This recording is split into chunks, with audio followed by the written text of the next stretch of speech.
Hell no. I mean, did we talk about sending troops to France when les Gilets jaunes were, in the streets, burning cars in Paris? Come on. It's simple what they need to do. Stop sending weapons to Haiti. That's what they need to do because that's the other problem. Okay. So they claim that those armed vehicles and everything were sent to the Haitian National Police. The naive person who's watching on TV may not realize that in reality, the so called Haitian National Police has been, uh, co opted by those white warlords that I speak about and that no one wants to talk about in mainstream media. I did the story with the Black Agenda Report on that. And there are other journalists in Ethiopia who are interested in covering that touchy story. And the reason why no one wants to talk about the white warlords in Haiti is that there's collusion between them and corrupt elites in the United States, Canada, and Europe.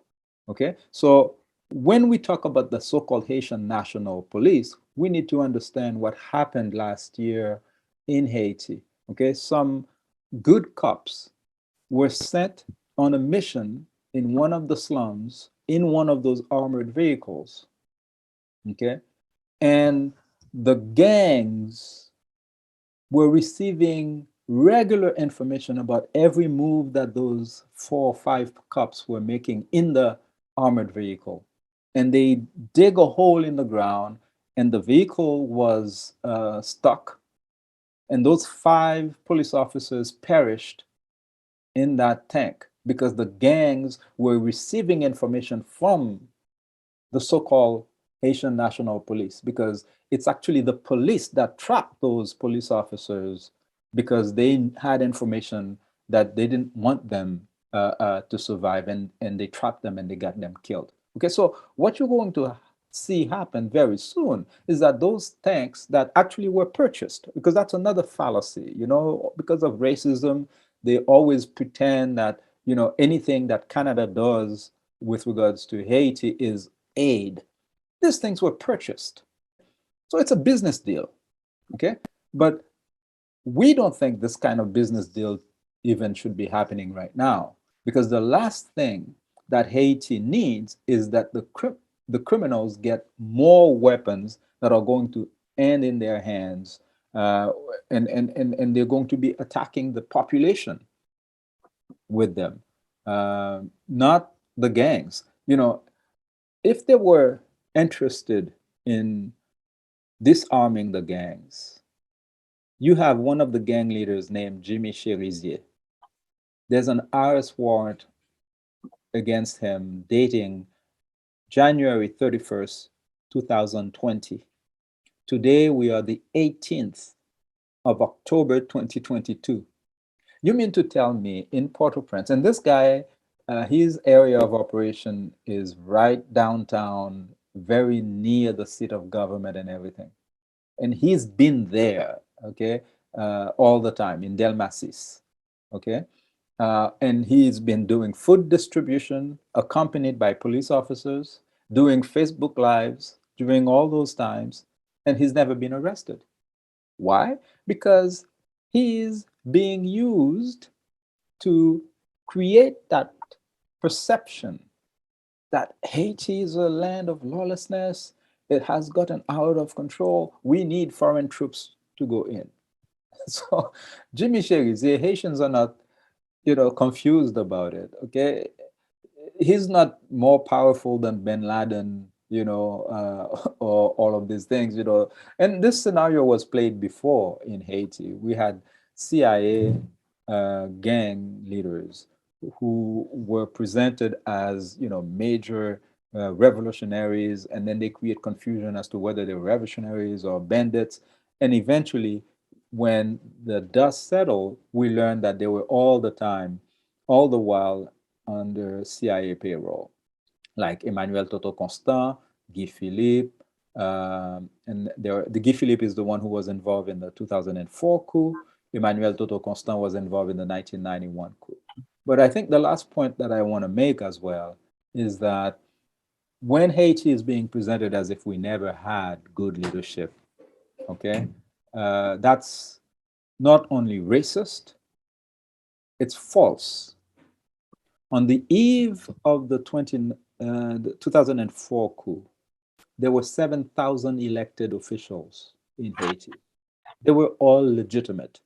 They were elected by the people. And they were led, of course, by President Jean-Bertrand Aristide. It was the foreign forces that removed these elected leaders, including President Aristide, who had invested 16% of the national budget in healthcare, who, since his return to Haiti in 2011, has graduated over 1,000 professionals, some of them doctors, lawyers, architects, nurses, agronomists. Okay, this guy, they said, is no good for Haiti. Okay, they removed him and then put thugs in power. And now they're turning around and saying that, oh, there's mayhem in Haiti. No, man, they cannot be surprised that there's mayhem in Haiti. The mayhem was created by foreign intervention. Therefore, the solution cannot be more foreign intervention. And Solidarité Québec, Haiti, our group, have been calling for Canada to get out of the core group because it's an illegal structure. It's a racist structure. And our prime minister in particular, Justin Trudeau, who has been talking, presenting himself as a champion of equity, diversity, and inclusion in Canada, should really ask himself, how come his allies in Haiti are these white people? How come when you take a look at the Haitian business class, everybody is white? We don't want equity, diversity, and inclusion in Haiti, a nation of 99% Black people. And this thing that you see visually when you look at Haiti's, business class, it's not something that happened because they worked harder than everybody else. It's because when you go look for their names in the Pandora papers, in the Panama papers, you will find out what happens. They don't pay taxes. And when President Aristide asked them to pay taxes, they preferred to collect millions of dollars and participate in a coup. That's what we need. We need the Canadian government foreign policy to finally do the right thing and truly stand by the people. And by that, we don't mean Canada going in as Tarzan to go save the natives from themselves. No. The last thing that we want is to see Canadian soldiers going into Haiti. All they need to do is to stop sending weapons into Haiti. And if these oligarchs, these criminals don't have weapons, they will either become normal citizens or they will be run over by the population, which is what they fear.